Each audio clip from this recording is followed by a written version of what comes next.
The first thing I noticed about the Velen Interstellar Academy was how everything felt like it might break if I sneezed too hard. The walls were thin composite panels designed for species with delicate hearing. The doors slid open at the pressure of a fingertip. The chairs in the registration hall were made from a material so light I could have crushed one into powder with my bare hands. I kept my hands at my sides and walked carefully, the way you walk through a room full of glass sculptures that do not belong to you. My name is Cora Whitfield, and I was one of 4 humans admitted to the academy that year. The only human woman, the youngest of the group. And based on the looks I was getting from the alien cadets flowing around me like a river splitting around a stone, I was also the least welcome. I had been briefed 6 separate times before I boarded the transport. Once by my commanding officer at the Luna training base, once by the cultural integration team, twice by the diplomatic corps, and twice more by a man named Victor Hale, Earth's senior diplomatic attaché to the Galactic Concord, who had looked at me across a steel table and said words I would hear in my sleep for the next 3 years. You are not just a cadet, Cora. You are a policy argument walking on 2 legs. If you fail, they shut the door on every human who comes after you. Do not give them a reason. I did not plan to give anyone a reason. The registration hall was a soaring space carved from pale blue crystal, filled with cadets from over 40 species moving in organized chaos.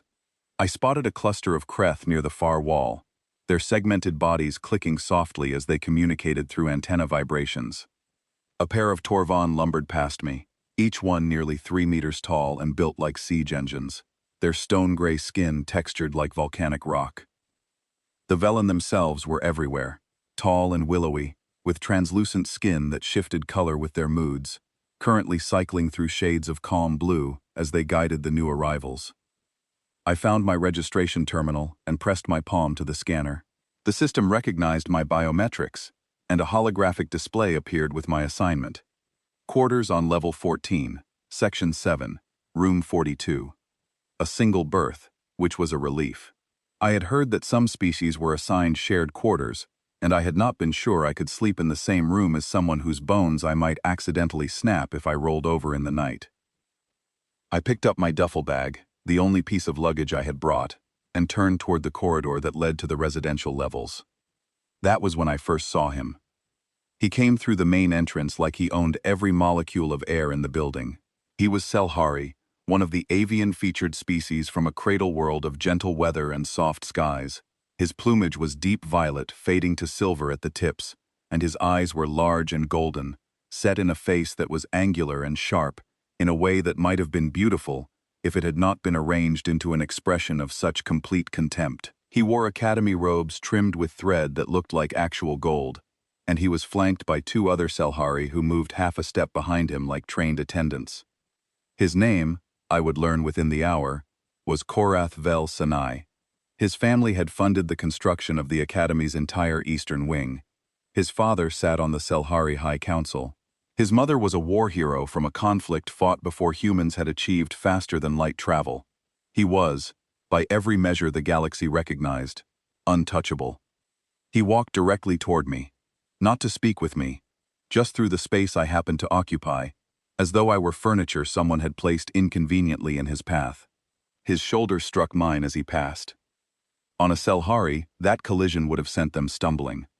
On me, it felt like being bumped by a child. I did not move. My feet stayed planted, my balance undisturbed, and Korath stumbled slightly from the impact of hitting something that did not give way. He turned and looked at me, really looked at me, for the first time. His golden eyes narrowed. "Something foul," he said, loud enough for the cadets nearby to hear. "They are letting Deathworld creatures contaminate the air now." His entourage laughed. A few nearby cadets turned to look. I felt the weight of their attention settle on me like a physical thing. I said nothing. I adjusted the strap of my duffel bag on my shoulder and walked away. Behind me, I heard one of his attendants say something in the Selhari language that made the group laugh again. I did not understand the words, but I understood the tone. I had heard it before, in school hallways, in training barracks, in every place where someone decided that another person was beneath them. The walk to my quarters took 12 minutes. I counted the steps because counting kept my jaw from clenching. 741 steps through corridors that smelled like ozone and something floral I could not identify. The gravity here was lighter than Earth standard, maybe 80%, and it made my stride feel wrong, like walking in a dream where the ground could not quite decide how hard to push back. My room was small and clean and bare, a sleeping platform, a desk built into the wall, a narrow closet, a window that looked out onto the Academy's central courtyard, where a fountain sprayed water that glowed faintly blue in the artificial twilight. I set my bag on the platform and unpacked. It did not take long.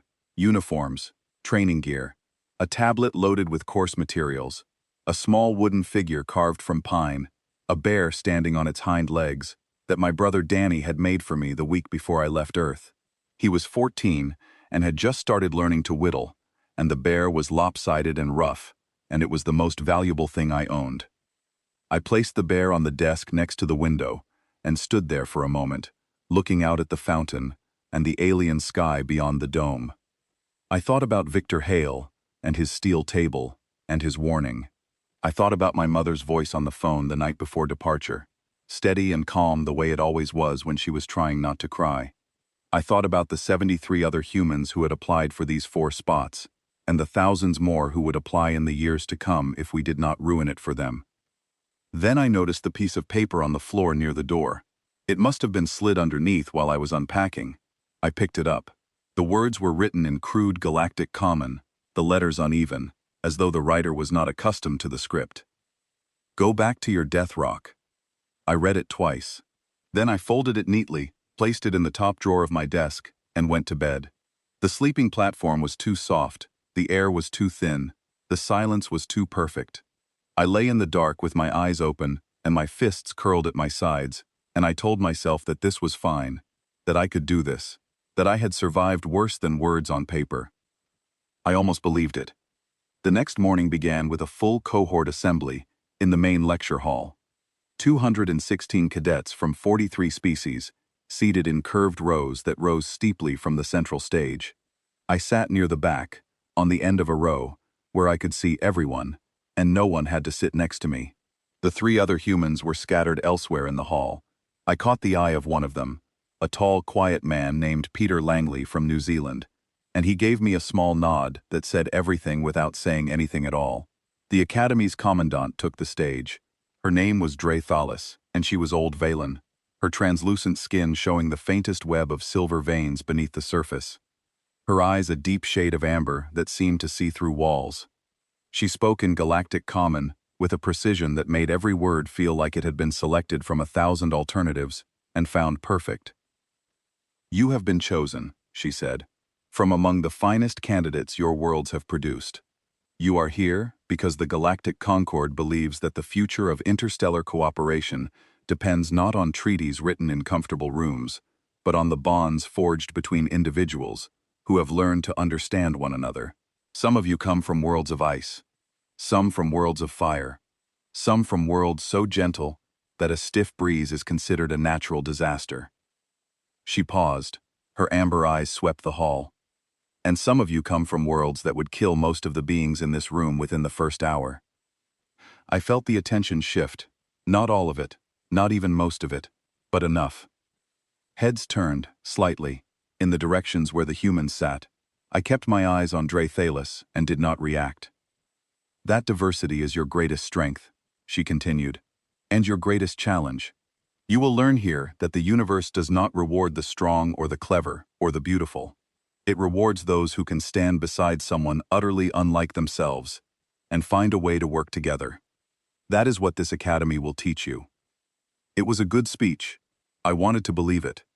But when I looked down at the rows below me, I could see Korath Vel Sinai in the 3rd row, his violet plumage gleaming, his golden eyes fixed on the commandant with polite attention, and I knew that speeches about cooperation meant nothing to someone who had been raised to believe that certain species were not worth cooperating with. The first weeks were a blur of orientation sessions and placement assessments, and the quiet daily labor of learning how to exist in a world that was not built for my body. The door frames were too narrow for my shoulders in some sections. The laboratory equipment was calibrated for hands with 4 fingers instead of 5. The mess hall served food that ranged from edible to actively hostile, and the nutritional supplements the Academy provided for Deathworld metabolisms tasted like chalk dissolved in motor oil. But I managed. I passed every assessment. I held back in the physical evaluations, moving slower than I could, pulling my strikes in hand-to-hand drills, lifting less than I was able. The instructors had calibrated the exercises for species with hollow bones and cartilage joints, and I was not about to shatter a training partner's ribcage to prove a point that no one had asked me to make. I kept my head down. I studied. I ate alone. I ran laps on the station's low-gravity track at night when the corridors were empty, and the only sound was my own breathing and the hum of the life support systems. And every day, I passed Korathvel Sinai in the halls or the lecture rooms or the training grounds, and every day he found a new way to remind me that I was not welcome. He never touched me again after that first shoulder check. He did not need to. His weapons were subtler than that. A comment just loud enough to be heard. A laugh timed perfectly to land when I walked past. A study group organized with great fanfare that somehow never had room for me. He was good at it. Practiced. It was an art form for him, the way some people paint or play music. He painted humiliation, and I was his canvas. I told myself it did not matter. I told myself that words were just vibrations in air, and that I had survived a childhood in the Colorado mountains where the winter wind could freeze exposed skin in under a minute, and the altitude made your lungs burn every time you drew breath. I told myself that I was stronger than this. But strength is a strange thing. It is not a wall. It is more like a reservoir. Every insult, every slight, every carefully aimed cruelty draws a little more out of it, and if nothing ever flows back in, the reservoir runs dry. 3 weeks in, I found my first ally, or rather, my first ally found me. Sisik was a Kreth, one of the insectoid species from a hive world in the outer reach. Kreth communication is complex, a layered system of antenna movements, pheromone signals, and precise clicks of their mandibles. But Sisik had learned Galactic Common, with a fluency that put most of the cadets to shame. Sisik was small for a Kreth, barely reaching my shoulder, with a carapace that shimmered between dark green and copper depending on the light. And Sisik simply sat down next to me in the lecture hall one morning without asking permission or offering explanation, as though it were the most natural thing in the universe. I looked at Sisik. Sisik looked at me. One antenna twitched in what I had already learned to recognize as a Kreth greeting. "You sit alone," Sisik said. "That is inefficient for learning. 2 minds process information faster than one." That was it. No grand gesture of solidarity. No declaration of friendship. Just a practical observation from a species that valued efficiency above almost everything else. But when Sisik sat down in that empty seat, it felt like someone had opened a window in a room that had been sealed shut for weeks. From that day, Sisik became a constant, quiet presence. We studied together. We reviewed tactical simulations side by side. We did not talk about Korath or the notes under my door, or the way certain cadets cleared the corridor when I walked through, as though Deathworld biology were contagious. We just worked. And in the working, something that might have been friendship took root in the space between us, growing the way things grow in low light and thin soil, slowly and stubbornly, and without making any noise about it. I needed that friendship more than Sisik knew, because Korath was escalating. The study group exclusions turned into active sabotage.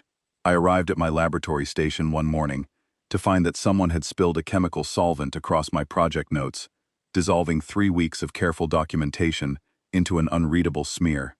The instructor noted the damage and told me to redo the work, no investigation, no questions asked. When I looked across the lab, Korath was watching me, with those golden eyes and the faintest curve of a smile on his sharp face. A week later, my tactical analysis assignment vanished from the shared academic server. The system showed no record of deletion, just an empty file where my work had been.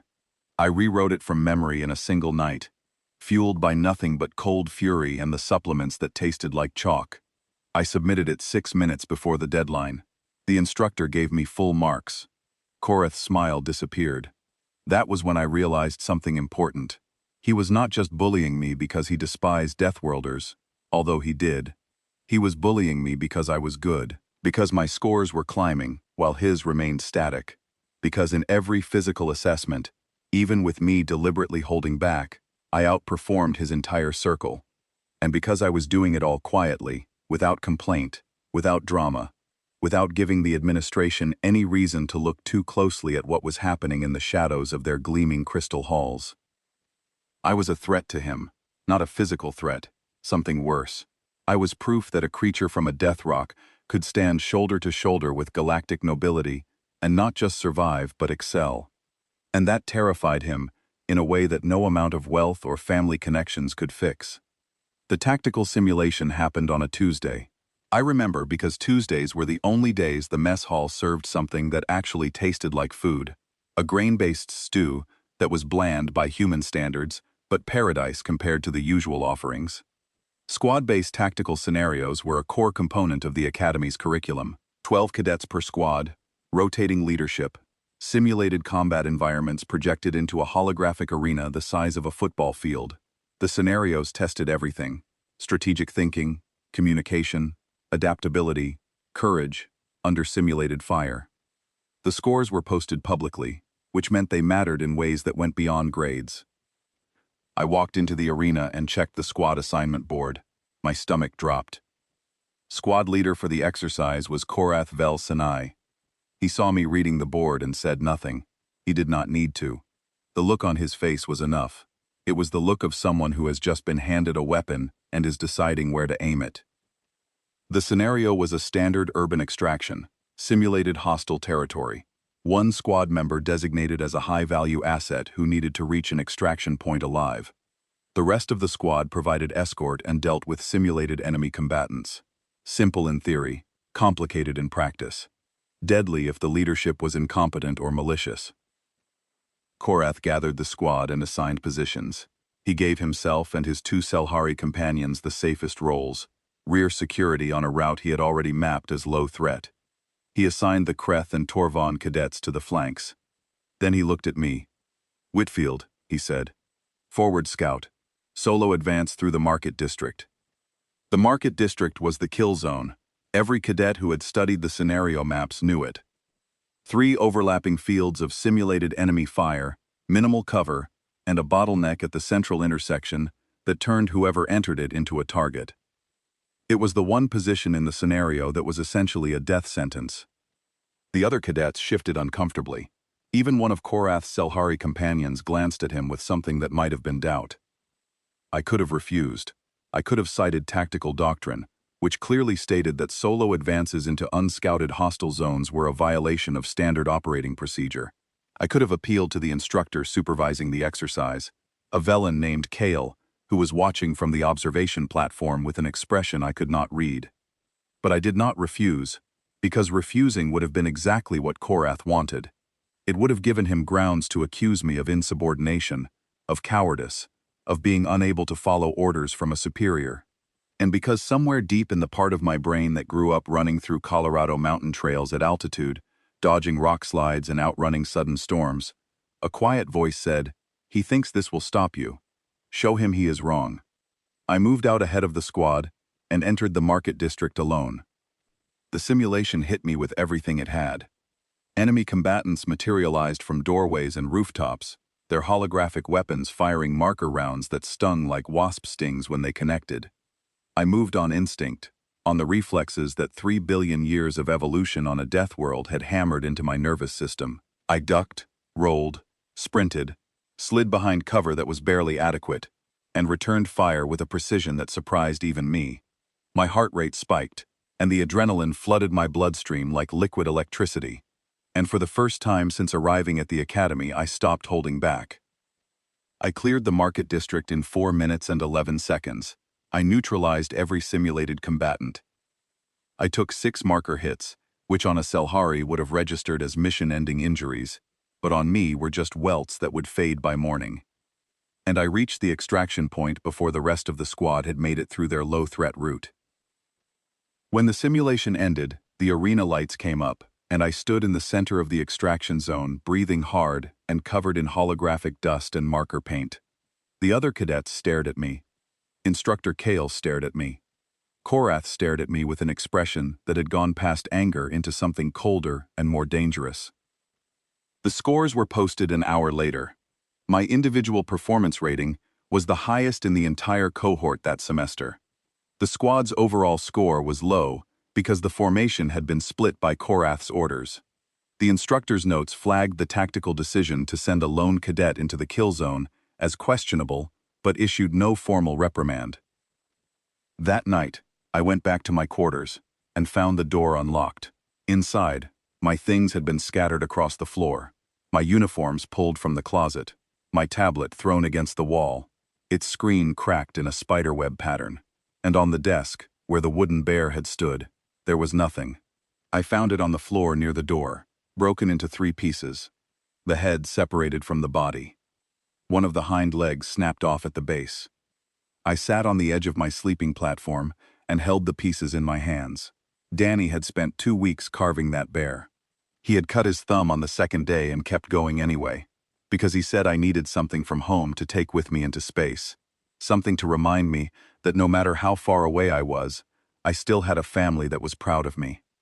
I held those broken pieces, and I felt the reservoir crack, not empty, not yet, but cracked, and the anger seeped through the fractures like water through stone, cold and patient and relentless. I considered quitting. I sat there in the wreckage of my small room, and I turned the idea over in my mind like a coin, examining both sides. One side was freedom. Walk away. Go home. Let someone else carry the weight of being humanity's policy argument. The other side was every person who would never get the chance I had been given if I walked away now. I put the broken pieces of the bear into my pocket, where they pressed against my thigh like a reminder. Then I cleaned up my room, reported the break-in to campus security as a routine property incident, and went to sleep. The next morning I woke up early, laced up my running shoes, and headed for the low-gravity track. The station's artificial dawn was just beginning to lighten the corridor windows from black to deep purple. The air was cool and thin, and tasted like recycled everything. I ran, not to burn off anger this time, to feel my own body working, to feel the power in my legs and the capacity of my lungs, and the steady, relentless rhythm of a heart that had evolved to pump blood uphill at 3,000 meters of altitude without complaint. I ran until the sweat soaked through my shirt, and the track monitors beeped warnings about elevated biometric readings that were perfectly normal for my species and alarming for everyone else's. When I finished, Sisek was waiting at the edge of the track. The Kreth's antennae were pressed flat against the top of the carapace, which I had learned was an expression of concern. "Your quarters," Sisek said. I heard. News traveled fast in a place designed for species with antenna-based communication networks. "I am fine," I said. Sisek's mandibles clicked twice, a Kreth expression that roughly translated to, "I do not believe you, but I will not press the point." "I will sit with you at the morning meal," Sisek said, "if that is acceptable." It was acceptable. It was, in that moment, the only acceptable thing in my entire world. I went to breakfast with Sisek and ate the chalk-flavored supplements and drank the thin, too-sweet beverage that the mess hall called tea, and I did not look in Korath's direction even once. Not because I was afraid, because I knew that if I looked at him, he would see something in my eyes that would tell him his campaign was working. And I would die before I gave him that satisfaction. The academy counselor summoned me that afternoon. Her name was Vetha, a mid-ranking Velen with kind eyes and a gentle voice, and absolutely no understanding of what it meant to be a Deathworld species, living among people who considered you a biological error. "I understand there have been some social adjustment challenges," Vetha said, her skin shifting to a sympathetic shade of lavender. I sat in the chair across from her and felt the lightweight frame flex under my weight. Social adjustment challenges. That was what they were calling it. "Perhaps if you made an effort to understand Selhari social hierarchies," Vetha continued. "They are a very proud species with a long cultural tradition. Finding common ground might help ease the tension." I looked at her. I thought about the broken bear in my pocket. I thought about the word written on the paper slid under my door. I thought about the kill zone and the solvent on my notes, and the deleted files, and every carefully aimed cruelty that Korath had delivered, with the precision of a surgeon. "Thank you," I said. "I will try that." I left her office and walked to the observation deck on the top level of the residential wing. The dome overhead was transparent, and through it, I could see the real sky, not the simulated twilight of the interior, but the actual void of space, black and vast, and filled with more stars than any human mind could count. I stood there, with my hands on the railing, and the broken bear pressing against my leg, and I made myself a promise. I would not quit. I would not break. I would not give Korath Vel Sinai or anyone else the satisfaction of watching me crumble. I would endure whatever came next, with my hands at my sides and my spine straight and my mouth shut. But I also made a second promise, quieter than the first, spoken only to myself in the silence between heartbeats. If he put his hands on me again, I would not just stand there and take it. The following weeks settled into a pattern that was exhausting in its predictability. I would arrive at lectures early, sit with Sisek, and absorb the material with a focus that bordered on obsession. I excelled not because I wanted to prove anything to anyone, but because studying was the only thing that silenced the noise in my head. The xenobiology courses fascinated me, particularly the modules on interspecies emergency medicine. Learning which species had copper-based blood and which had iron-based. Learning that a Selhari's respiratory system could be collapsed by pressure that a human would describe as a firm handshake. Learning, in clinical detail, exactly how fragile the beings around me were, and feeling the weight of that knowledge settle into my bones like lead. I told Sisek about the counselor's advice one evening, while we were reviewing xenodiplomacy case studies. Sisek's antennae moved in a pattern I had not seen before, and I asked what it meant. It is the Kreth expression for when someone says something so foolish that the appropriate response has not yet been invented, Sisek said. I almost laughed. Almost. The sound got stuck somewhere between my chest and my throat, and stayed there. Not quite ready to come out.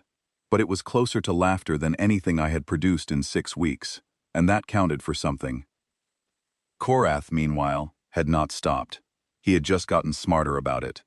The direct confrontations in crowded corridors gave way to quieter, more surgical cruelties.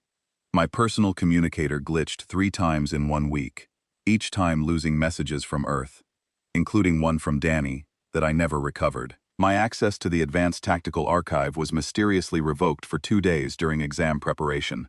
A rumor circulated among the Cradle World cadets that humans carried parasites in their sweat glands, and although no one could trace the rumor to its source, the pattern was unmistakable. I documented everything. Dates, times, details. The personal recorder I had begun wearing after the vandalism captured audio continuously, storing it on an encrypted partition of my tablet. I did not know if I would ever need the recordings. I hoped I would not. But I had grown up in a place where you always carried more supplies than you thought you needed, because the mountain did not care about your optimism. The formal mixer was the administration's idea, a cross-cohort social event designed to build interspecies camaraderie, held in the Academy's Grand Reception Hall on a Friday evening 6 weeks into the semester. Attendance was mandatory, dress uniforms required. The hall was decorated with holographic displays, representing the home worlds of every species in attendance, and a Velen string ensemble played music that sounded like wind through crystal caves.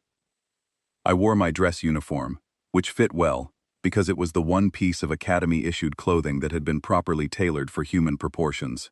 I had polished my boots until they reflected light. I had pulled my hair back into a regulation knot at the base of my skull. I looked, if I was honest with myself, presentable. Maybe even good. Not that it mattered. I was not there to impress anyone.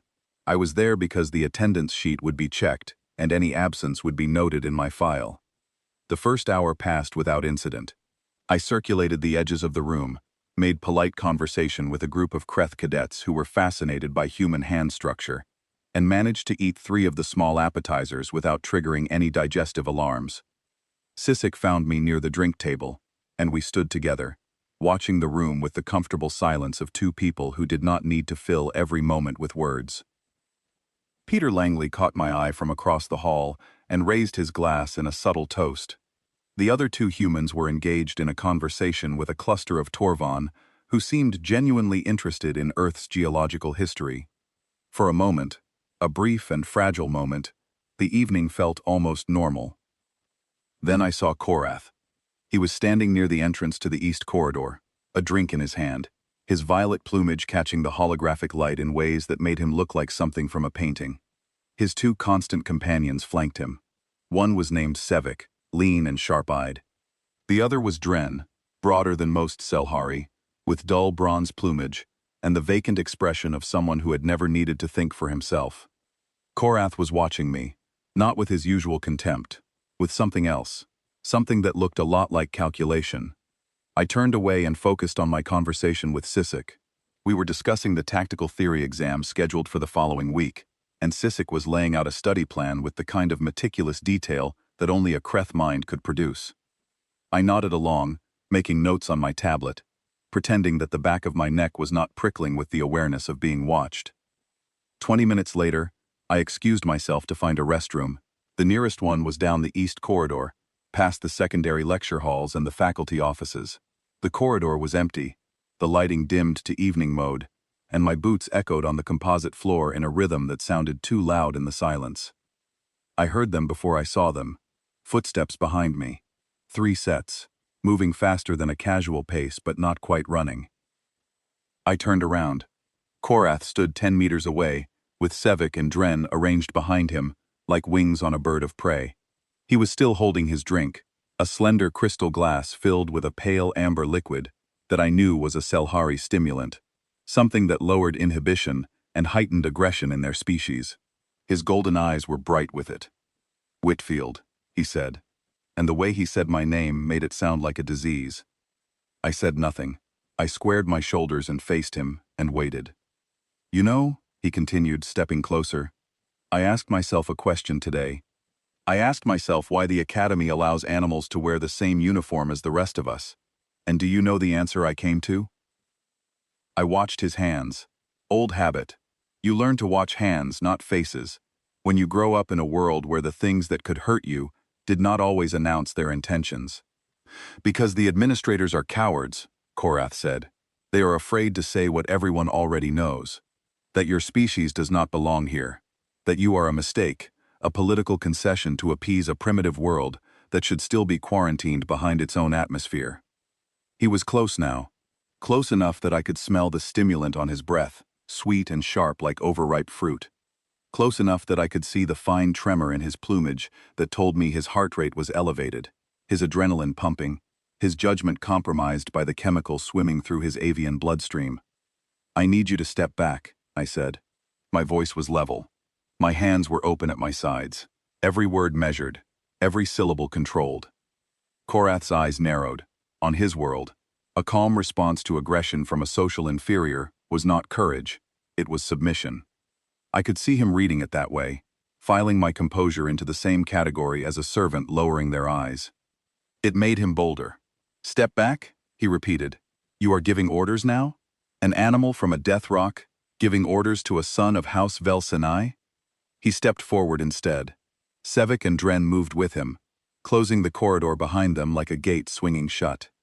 "I would like to return to the reception," I said. "Please move aside." The word please was a mistake. I knew it even as I said it. In Selhari culture, a request phrased with deference from a perceived inferior was blood in the water. It confirmed every hierarchy Korath believed in. He grabbed my arm. His fingers closed around my forearm with a grip that was meant to bruise. On a Selhari, it would have left marks that lasted a week.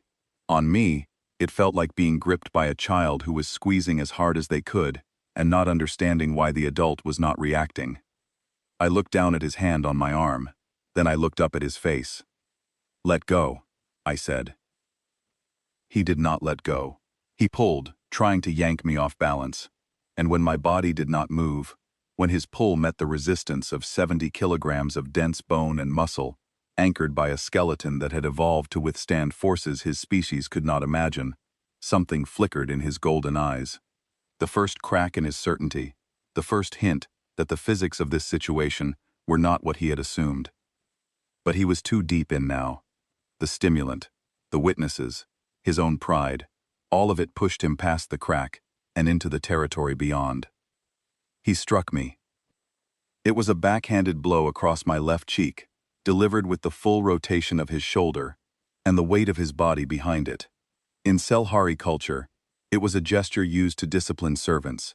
It carried centuries of social meaning, of dominance and submission, and the natural order of things as his species understood them. On a Selhari, it would have been devastating. Fractured cheekbone, split skin, days of pain and visible marking that served as a public badge of shame. On me, it turned my head about 15 degrees to the left. That was all. The corridor went silent. Not the silence of an empty space, but the silence of a held breath. Savik and Dren stopped moving. Korath stood with his hand still extended from the follow-through, staring at me with an expression that was rapidly transitioning from righteous anger to something he had probably never felt before in his privileged life. I turned my head back to center and looked at him. I tasted copper where the inside of my cheek had pressed against my teeth. A small cut, already clotting. My cheekbone throbbed with a dull warmth that would become a bruise by morning. That was the full extent of the damage. I did not speak. I did not move. I stood there, and I looked at him, and in the silence between us, I felt the reservoir inside me go very still and very cold, like a mountain lake in January, frozen solid on the surface, with dark water moving underneath. Korath hit me again. This time it was a closed fist, driven into the same cheek with everything he had. I heard the impact more than I felt it, a flat, meaty sound that echoed off the corridor walls. My lips split. Blood ran down my chin and dropped onto the polished floor in small red circles. I did not move. Behind Korath, Dren made a sound that might have been a word or might have been a whimper. Sevik took a step backward. They could see what Korath, blinded by fury and stimulant, could not. They could see that I was not standing still because I was afraid. I was standing still because I was making a choice, and the choice I was making was the only thing standing between Korath and the consequences of his own stupidity. He wound up for a third strike. I watched his shoulder rotate, watched the muscles of his arm tense, watched his fist arc toward my face with all the force his hollow-boned, cradle-world body could produce. I caught his fist. My hand closed around his like a vice, not crushing, not breaking, just holding, with a grip that his entire species could not have pried open with tools. His fist stopped in the air, as though it had hit a wall, and I held it there, 6 inches from my face, and I looked into his eyes. For 3 seconds, nothing happened. 3 seconds of absolute silence, in which the entire universe contracted down to the space between his eyes and mine. Then I squeezed. Not hard. Not nearly as hard as I could have. A fraction. A percentage. Just enough that the bones of his hand shifted under the pressure. Just enough that the hollow metacarpals that evolution had given his species for flight creaked like dry wood under the weight of a boot, not breaking, bending, finding the edge of what they could endure, and pressing against it with the careful precision of someone who knew exactly how much force was too much. Korath screamed. It was a high, sharp sound, more shock than pain, the sound of a creature that had never in its life encountered something it could not overpower, or intimidate, or buy its way out of. His knees buckled, his plumage flattened against his skull in a primal fear response that no amount of noble breeding could suppress. Sevik rushed in. I released Korath's hand, turned, caught Sevik's reaching arm, and redirected his momentum into the wall. Joint lock, controlled, textbook. He hit the composite panel with enough force to dent it, and slid down with a dislocated shoulder and a look of absolute bewilderment. Dren came from the other side. I pivoted, caught his collar, swept his legs, and put him on the floor in a pin that left him staring at the ceiling, with my knee on his chest, and just enough weight applied to make breathing uncomfortable without being dangerous. The entire exchange took less than 2 seconds. I released Dren and stepped back. 3 steps. Clean distance. My hands open at my sides, my breathing elevated but controlled, my eyes moving between the 3 of them with the automatic target assessment scan that every human learns without being taught. Korath was on his knees, cradling his hand against his chest. Sevik was slumped against the wall, holding his shoulder. Dren was still on his back, blinking at the ceiling as though the laws of physics had just been rewritten in front of him. I looked at Korath. Blood dripped from my split lip onto the front of my dress uniform, and I did not wipe it away. "That is twice you hit me," I said. "There will not be a third." Then I stood there in the silence and waited. 30 seconds later, Academy security came running down the corridor, summoned by the noise or the biometric alerts or both, and I raised my hands above my head and laced my fingers behind my neck and stood perfectly still while they figured out what had happened. They separated us. Korath was taken to the medical ward. Sevik was taken to the medical ward. Dren was taken to a holding room. And I was taken to a different holding room, a small gray space with a single chair and a table, and walls that hummed with the low frequency of a containment field that could not have held me if I sneezed. I sat in the chair and put my hands on the table and looked at them. They were shaking, not from fear, not from pain, from the effort of stopping, from the screaming, burning, roaring effort of pulling back the force that every fiber of my Deathworld body had wanted to unleash. I knew what I could have done. I had calculated it in the fraction of a second between catching his fist and choosing how hard to squeeze. A full-force strike to a Selhari skull would have killed him, instantly. The bone structure of their cranium was thinner than a chicken egg. One punch, delivered with the force my muscles were capable of generating, and Korath Vel Sinai would have ceased to exist as a living being. I had held back. I had measured my response in millimeters and millinewtons. I had caused pain without causing permanent damage, had disabled his companions without breaking anything that could not be repaired, had ended the confrontation in seconds and then stopped. Just stopped. Hands open, distance created, waiting for authority to arrive. And it had been the hardest thing I had ever done. I sat in that holding room and stared at my shaking hands and felt something that surprised me. Not anger, not triumph, not relief. Nausea. A deep, rolling sickness in the pit of my stomach that had nothing to do with the thin air or the chalk supplements and everything to do with the knowledge that the distance between controlled response and catastrophic harm was measured in a few pounds of pressure, a few degrees of rotation, a few centimeters of travel. I had walked that line tonight. I had stayed on the right side, but the line was so thin, and my feet were so large, and the fall on the wrong side was infinite. A tap on the window of the holding room door pulled me out of my spiral. I looked up. Sisik was there, pressed against the glass, one antenna touching the surface in the Kreth equivalent of a knock. The other antenna was curled in the expression I had come to recognize over weeks of quiet friendship. Concern, solidarity, the silent message that I was not alone. I smiled. My lip cracked and bled again, and I did not care.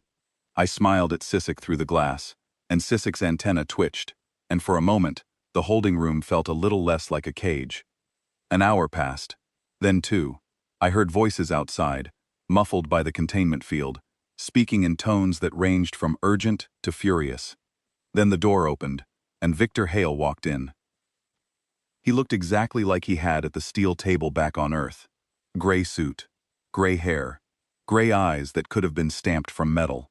He sat down across from me and folded his hands and looked at my split lip and my swelling cheek, and the blood on my uniform with an expression that was somehow both sympathetic and deeply, profoundly tired.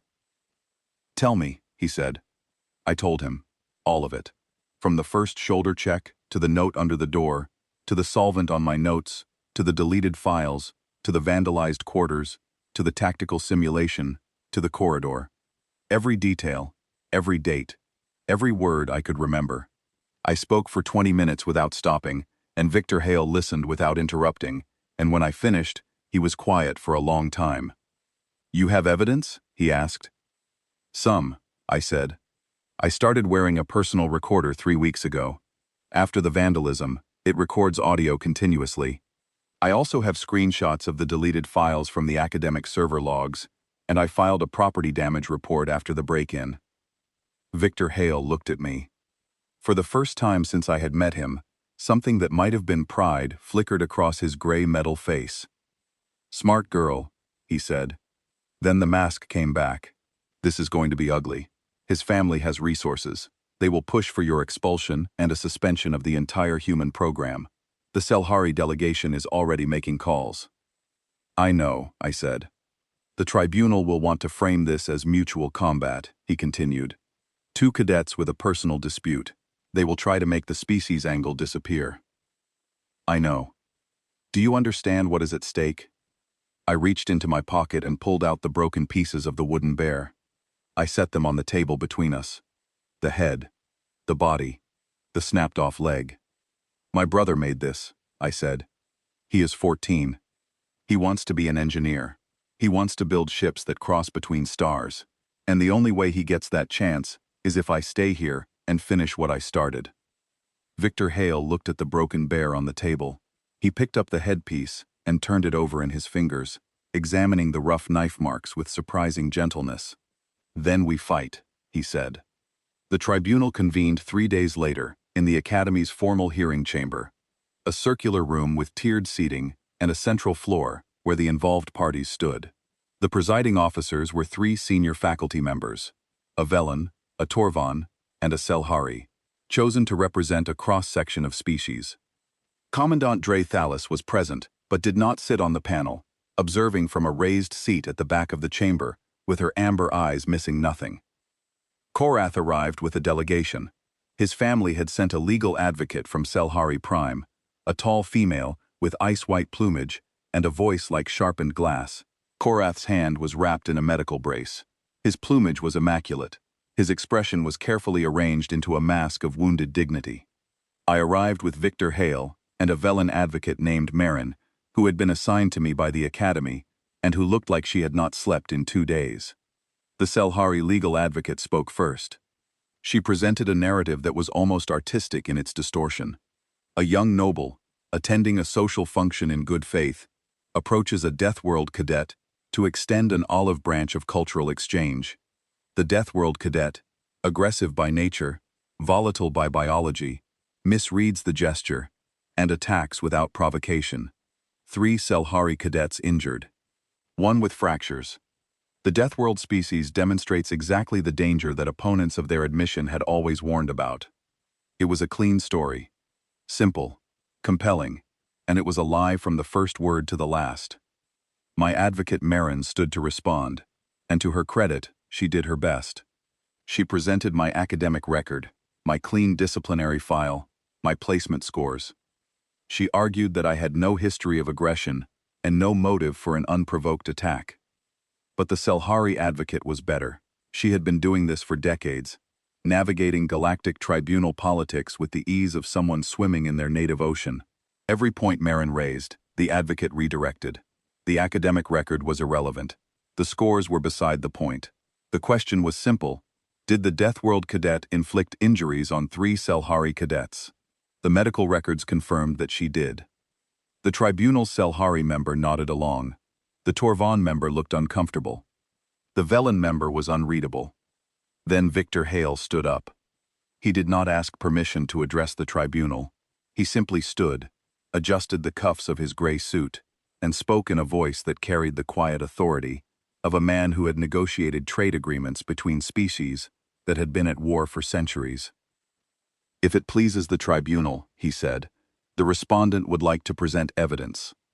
The Selhari advocate objected. The procedure called for evidence presentation during the respondent's formal statement, not during rebuttal. Victor Hale acknowledged the procedural point with a nod, and then ignored it completely. He produced a data chip, placed it on the central display, and activated it. My personal recorder. The audio filled the chamber. Korath's voice, clear and unmistakable, calling me an animal, telling me to go back to my death rock, grabbing my arm, the sound of his first strike, that flat, meaty impact. Then the second, then my voice, steady and controlled, saying the words that would become the fulcrum on which the entire case turned. "That is twice you hit me. There will not be a third." The recording ended. The chamber was silent. Victor Hale produced a second data chip. Surveillance footage from the corridor. The coverage was partial. The angle was not ideal, but it showed enough. It showed Korath and his companions following me. It showed Korath grabbing my arm. It showed the first strike, the second, and it showed 3 seconds of stillness, in which I stood there, bleeding, and did not move. The Selhari advocate's composure cracked. Not visibly, not in a way that anyone without training would notice, but I saw it. A micro-expression around the eyes, a slight tightening of the plumage at the base of the skull. She knew. Victor Hale was not finished. He called his first witness. Sisek walked to the central floor with the precise, clicking gait of the Kreth and stood before the tribunal with an antenna posture that radiated formal testimony mode. In Kreth culture, volunteering information to an external authority was a significant act. It went against every instinct of a species that valued non-involvement and self-containment. The fact that Sisek was standing there at all said more than any words could. Sisek spoke for 11 minutes. Eidetic recall. Every public incident of harassment, recounted with timestamps and exact quotes, and the clinical precision of a mind that processed information like a biological computer.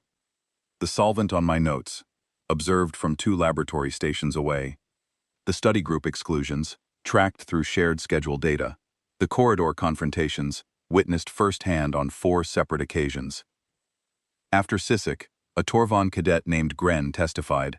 Gren had seen the vandalism of my quarters, had seen Sevik leaving my residential corridor on the evening in question, carrying something small wrapped in cloth.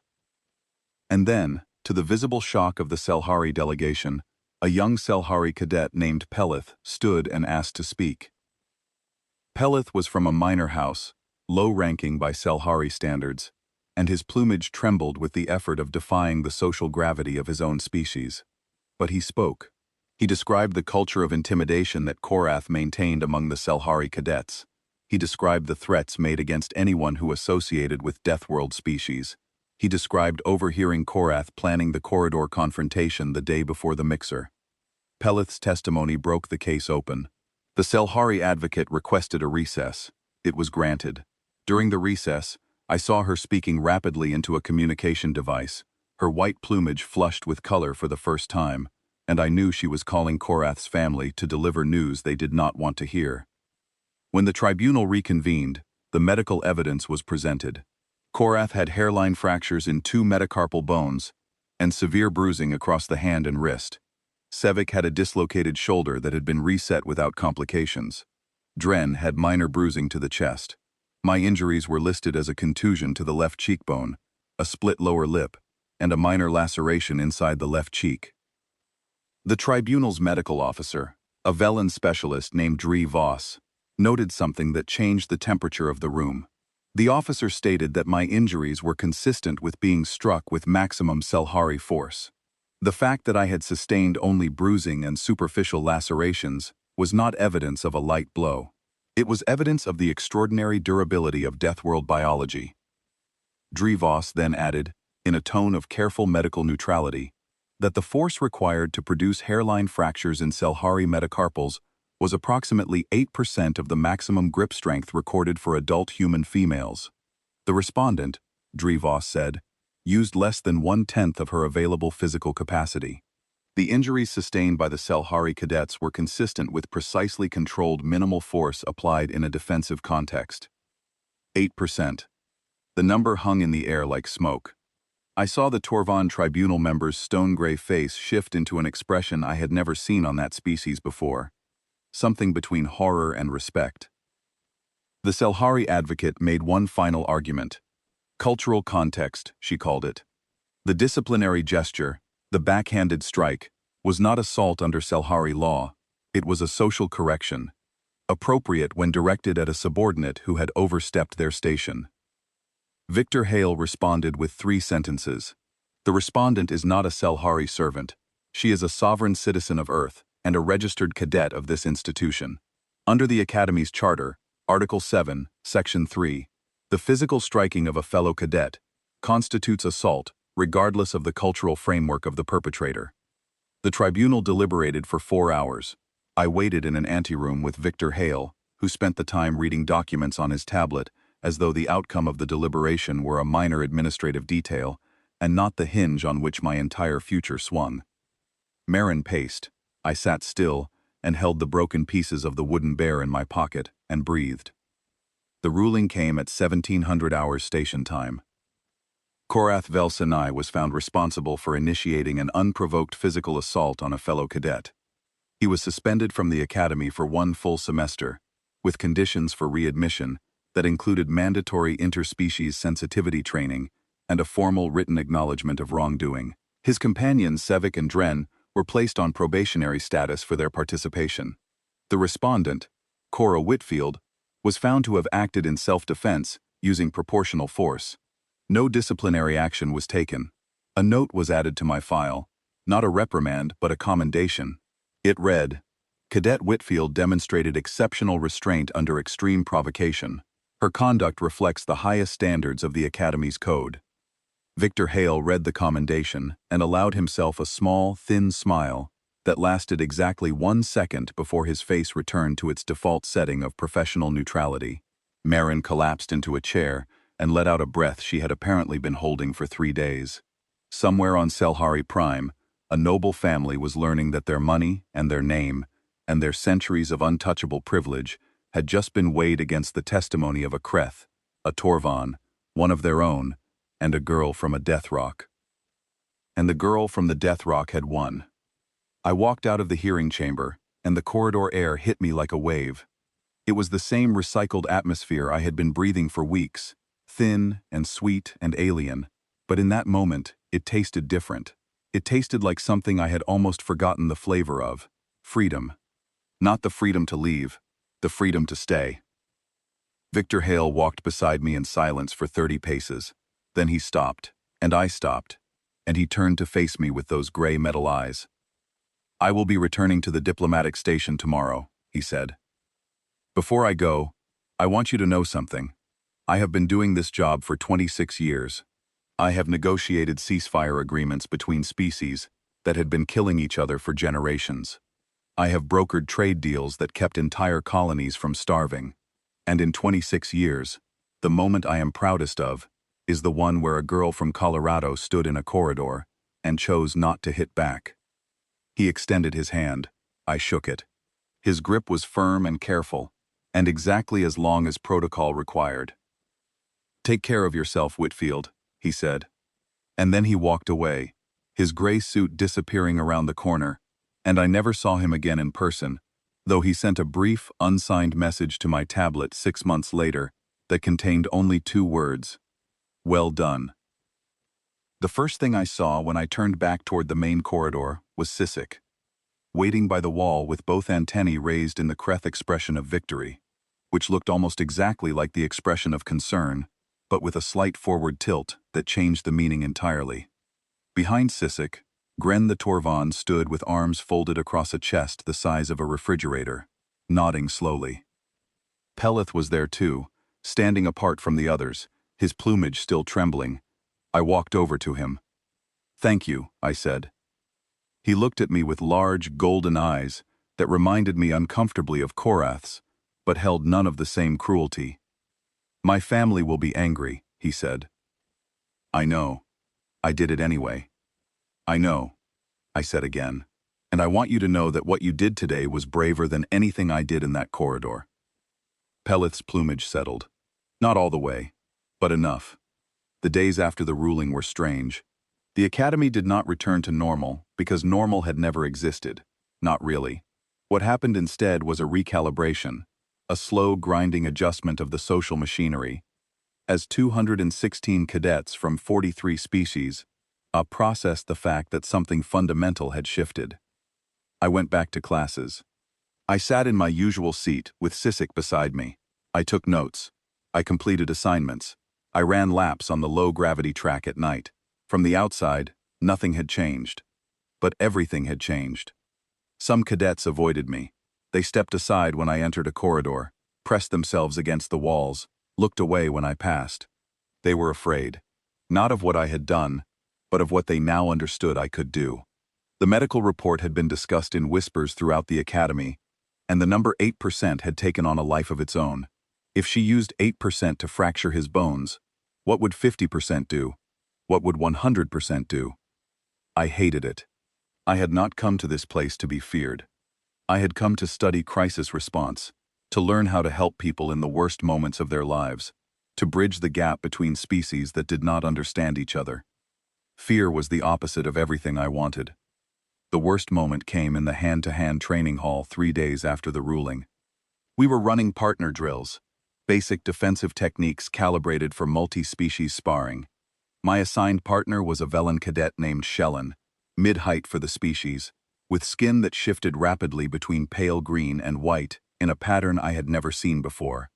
When I extended my hand for the opening position, Shellen flinched. Not a subtle flinch. A full-body recoil, arms coming up in a protective cross, head turning away, the reaction of a creature facing a predator. I lowered my hand. The training hall went quiet around us, other pairs pausing mid-drill to watch. "I am not going to hurt you," I said, keeping my voice soft, keeping my hands visible and low. Shellen's skin cycled through 3 more colors before settling on a shaky, pale blue. "I know," Shellen said. "My body does not know." We stood there for a long moment, and then I did something that I had seen Sissik do a dozen times in the early weeks of our friendship. I simply waited. I did not step closer. I did not reach out. I did not fill the silence with reassurances or explanations. I just stood there, open and still, and let Shellen's nervous system catch up with Shellen's brain. It took almost 2 minutes, then Shellen lowered the defensive cross, took a breath, and extended a hand toward me. The hand was trembling, but it was extended. I took it gently, with the careful, calibrated lightness I had learned to use for everything in this place, and we began the drill. We finished the session. Shellen did not flinch again. Other cadets approached me for the first time, not with pity, not with morbid curiosity, with something quieter and more valuable: respect. They asked me questions about Earth, about human biology, about what it was like to grow up on a world where the environment was trying to kill you every single day. They asked with genuine interest, not the anthropological detachment I had become accustomed to, and I answered honestly, and in the answering I felt doors opening that had been locked shut since the day I arrived. Sissik noticed the change and commented on it in typical Kreth fashion. "Your social efficiency has improved by approximately 300%. This is optimal." I laughed for the first time in weeks. It felt strange in my throat, like a muscle I had forgotten how to use. 2 weeks after the ruling, I received a summons from Commandant Dre Thalis. A private meeting. Her office. No explanation given. I assumed it was a follow-up to the tribunal. Another warning to keep my head down. Another reminder that I was a policy argument and not a person. I was wrong. Dre Thalis's office was at the top of the Academy's central tower, a room with walls made entirely of transparent material that gave a 360-degree view of the station and the stars beyond. She was standing at the window when I entered, her translucent vellon skin shimmering with the reflected light of distant suns, and she did not turn around when the door closed behind me. "Sit down, Cadet Whitfield." I sat. The chair was, for once, built to accommodate heavier species. It did not flex under my weight. This small detail told me something about Dre Thalis that I had not known before. "Do you know how long we have been admitting Deathworld species to this academy?" she asked, still facing the window. 12 years, I said. "My cohort is the 3rd. 12 years, she repeated. And in those 12 years, there have been 7 incidents involving Deathworld cadets, and cadets from Cradleworld species. 7 confrontations that escalated to physical contact. Do you know what happened in each of those 7 cases?" I did not. "In every case," Dre Thalis said, "the Deathworld cadet responded with overwhelming force. In one instance, a Torvan cadet shattered a Valen student's arm in 3 places. In another, a Kreth from a heavy gravity colony crushed a Selhari cadet's hand so severely it required reconstructive surgery. In a third, a human, one of our 2nd cohort cadets, broke his antagonist's jaw with a single punch." She turned from the window and looked at me. Her amber eyes were ancient and steady, and held a depth of intelligence that made me feel like a child sitting in front of a teacher who had been teaching for longer than my species had been walking upright. In every case, the Deathworld cadet was expelled. In every case, the incident was used as evidence that Deathworld species are too dangerous, too volatile, too fundamentally incompatible with galactic society to be integrated. In every case, the Cradleworld aggressor walked away with nothing more than a reprimand, because the physical evidence always showed devastating injuries on one side and minimal injuries on the other. The optics were always the same. The Deathworlder destroyed someone. It did not matter who started it. I sat very still. The pieces were clicking together in my mind, like the components of a machine I had not realized I was looking at. "You are the first," Thalis said. "The first Deathworld cadet in 12 years of this program to absorb a physical assault, respond with minimum necessary force, and then stop." She said the word stop, the way someone says a word that has been waiting a long time to be spoken. "Do you understand what that means?" she asked. I thought about it. I thought about my shaking hands in the holding room.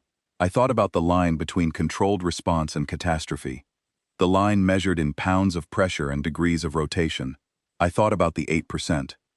"It means I did not give them the evidence they wanted," I said. Thalis shook her head. "No, it means something far more important than that. The question this academy has been trying to answer for 12 years is not whether Deathworld species are strong enough to compete. That has never been in doubt.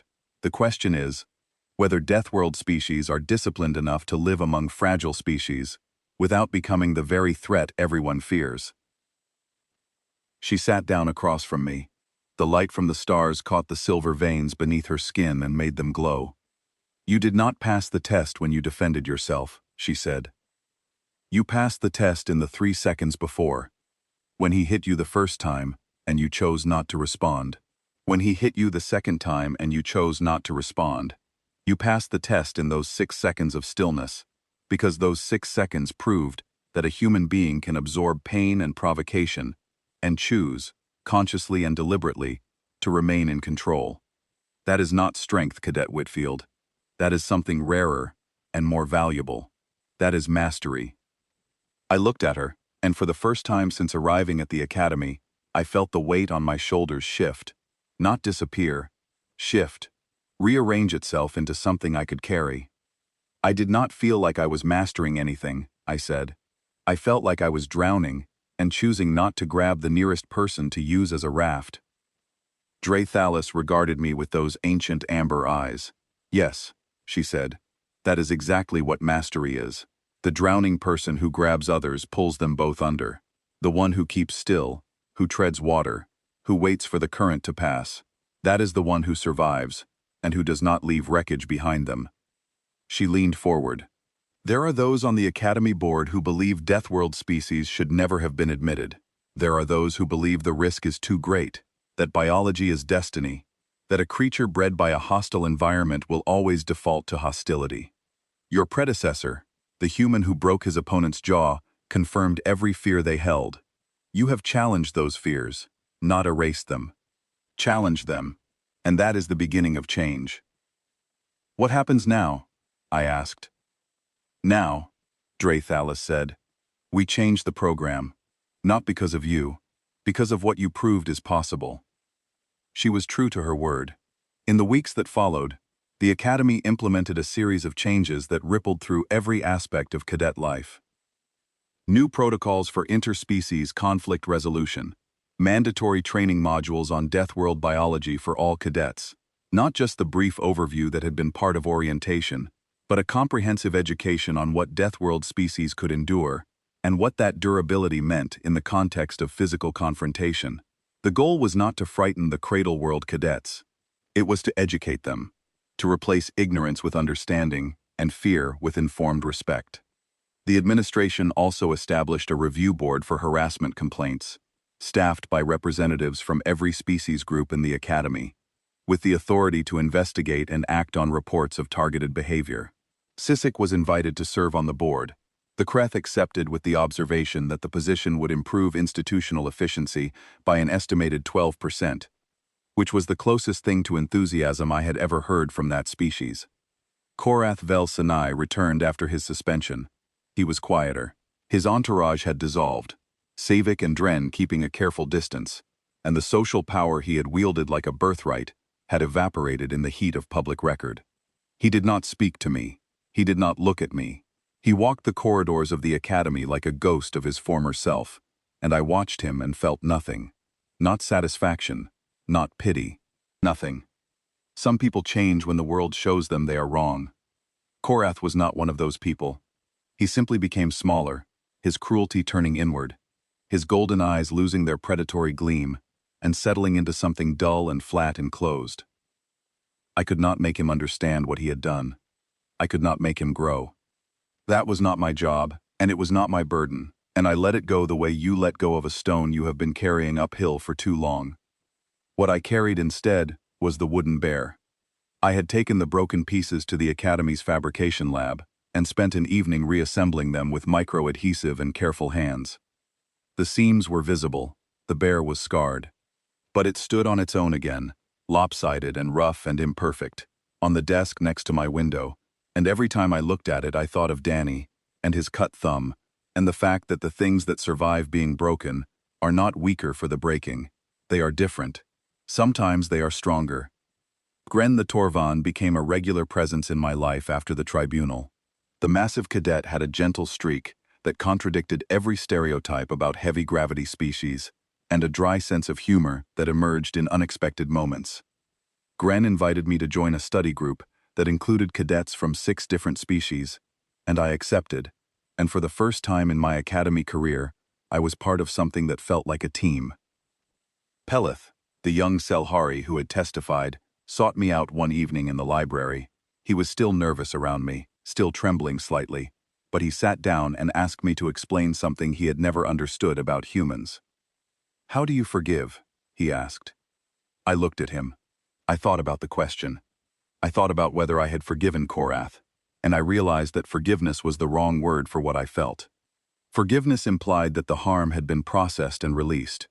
What I had done was something different.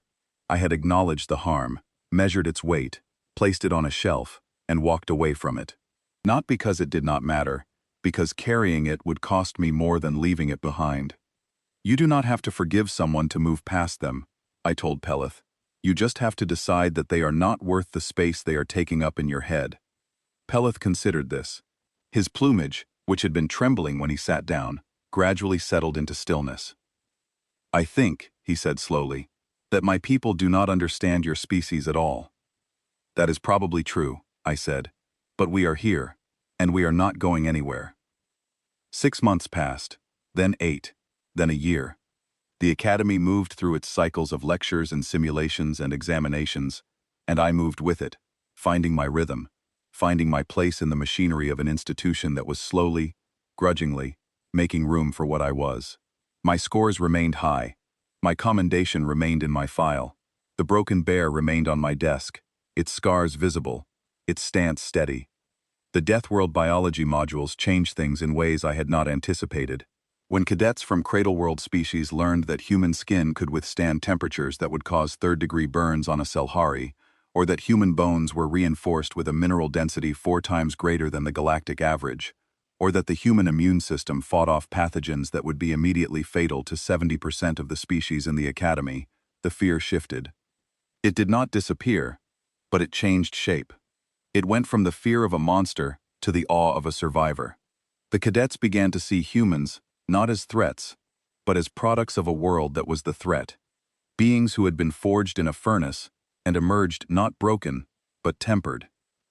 Peter Langley, the quiet man from New Zealand, told me one evening that a Velen cadet had asked him with complete sincerity how humans managed to sleep at night, knowing that their own planet was trying to eliminate them. Peter had considered the question for a moment, and then replied that it was easy, because they were too tired from fighting the planet all day. The Velen had not realized it was a joke, and had spent the rest of the week asking other humans to confirm whether Deathworld fatigue was a medically documented condition. I was in the tactical simulation arena on a morning in my 3rd year, when I heard about the new arrivals. 3rd-year cadets were occasionally invited to observe 1st-year orientations, and I had volunteered to help run the intake physical assessments. I was reviewing a data pad near the entrance when a young woman walked through the door. She was human, early 20s. Brown hair pulled back in a regulation knot, eyes that were wide and alert and taking in everything with the hungry attention of someone seeing something incredible for the first time. She moved carefully, the way I had moved on my first day, aware of her own strength in a world built for bodies more fragile than hers. She saw me and stopped. I watched the recognition bloom across her face, the shift from uncertainty to something bright and eager. "Excuse me," she said. "Are you Cora Whitfield?" "I am." She stood there for a moment, looking at me the way someone looks at a landmark they have only ever seen in pictures. "Is it true?" she asked. "What they say about you?" I tilted my head. "What do they say?" She swallowed. "They say you are the reason they stopped being afraid of us." Her voice dropped, "and started being afraid for us." I thought about that. I thought about Dre Thalis, and the 3 seconds of stillness, and the word mastery spoken in a room full of starlight. I thought about Sissik tapping the glass. I thought about Pelith's trembling plumage going still. I thought about Gren's dry humor, and Marin's sleepless eyes, and Victor Hale's 1-second smile. I thought about the broken bear on my desk, scarred and standing. I reached into my pocket. The pieces were not there anymore, of course. The bear was whole again, reassembled and glued, and standing on its own on a desk overlooking a fountain that glowed blue in the artificial twilight of an alien world that was slowly, one day at a time, becoming home. But I could still feel them, the sharp edges of the broken pieces, the weight of them in my palm, the promise I had made in the dark. I looked at the young woman, this new arrival, this next policy argument walking on 2 legs, and I smiled. My lip had healed months ago. The scar was faint, a thin, pale line that you would only notice if you knew to look for it.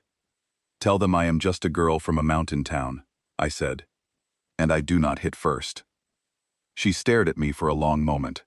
Then she straightened her shoulders and lifted her chin and walked into the assessment hall like she owned every molecule of air in the building. I watched her go. I thought about Danny and his whittling knife and his cut thumb. I thought about my mother's voice on the phone, steady and calm.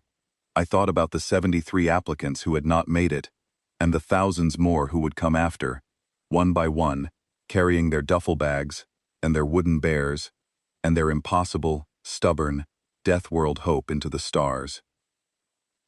And I went back to work.